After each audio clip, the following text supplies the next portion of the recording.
I wanted to create an interactive piece so that the viewer could explore the archive at their own pace. I've collected together different people's stories about motorbike racing at Brands Hatch and have created my own archive from it. I feel that you can explore and look at the different pins and the different things that I've put up, from newspaper articles and certificates to videos of interviews that I've done.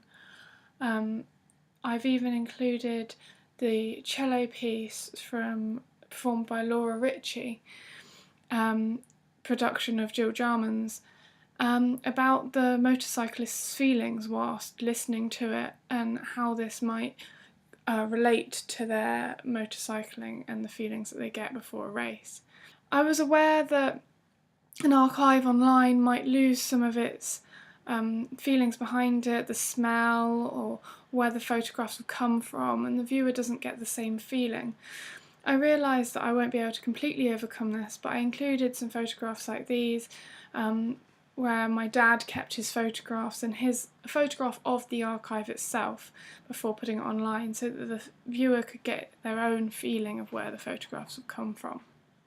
Whilst my dad spoke on interview, he holds up the physical print of the photograph, but I've also included the digital copies that I've scanned in of the photographs, as I want the viewer to be able to explore at their own pace, as well as being shown by my dad or whoever's talking.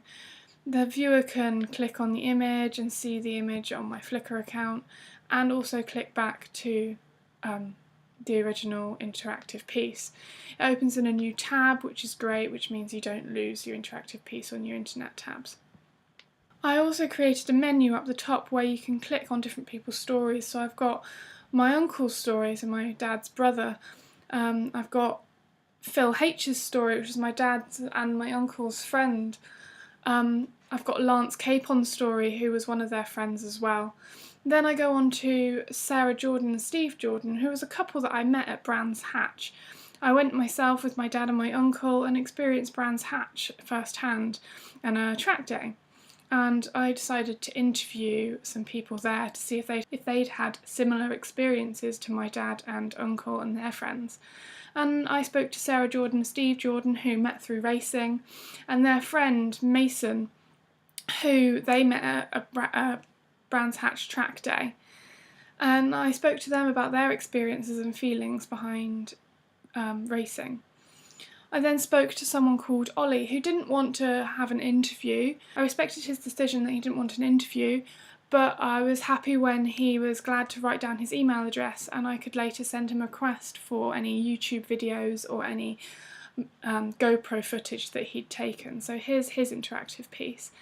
And finally, I got in touch with some photographers who had photographed the people at Brands Hatch that I interviewed. And here is DR Photography. And I created an interactive map here. And you can go around the map and you can see some of the photographs. Here I decided to include the 35mm that he took back in the early 90s. And you can see some on the track pinned where the photographs were taken. And I quite like the fact that you can explore the map and you know exactly where the photographs are taken. You can go back on every page, there's the menu, so you can go back and you can go back to whoever you want to explore again, and the viewer, it really is, it's up to them how fast they explore it. Here I've got an interview with my uncle in conversation with my dad, telling us about Brands Hatch in the 1970s, and here is a picture of my dad projecting my uncle's cine film. I was so lucky to be able to, my uncle went through his loft and found this cine film. And it's all this film that he took back in the 70s. So we were able to watch the cine film, and I was able to edit together a story for the viewer to watch. So this is all taken by my uncle and narrated by my father. This is on our way to Brands Hatch. Robin and I used to get loads of people in a small van.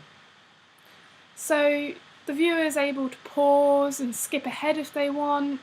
playing whichever bit they feel is applicable to them. They don't have to watch everything, they can explore at their own pace. That you would buy from a shop to ride on the road, what we call production racers. So he's there kick-starting the bike.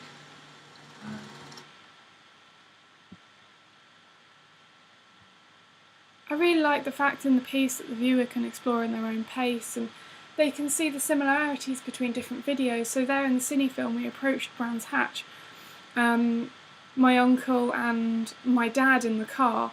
Here you can see again, in the future now, actually the present, in 2014, as they approached Brands Hatch again after about 40 years of having not been there.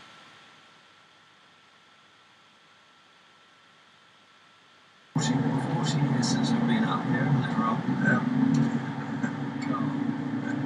Certainly brings back memories. I never used to have nerves though when I drove up. It was when The viewer can explore at their own pace. The viewer can see old photographs. They can also see the present and how this compares to my dad's and uncle's and their friends' experiences. Here we've got interviews and then a picture. I feel that I've even got information about their businesses. Jordan Motorcycles was a business that Steve and Sarah have set up, and it's a small world. It's actually down the road from where my parents live. But yeah, so I really enjoyed this project and interviewing and coming together with this collaborative piece, and everyone's archives coming together to create an interactive piece for the viewer to explore.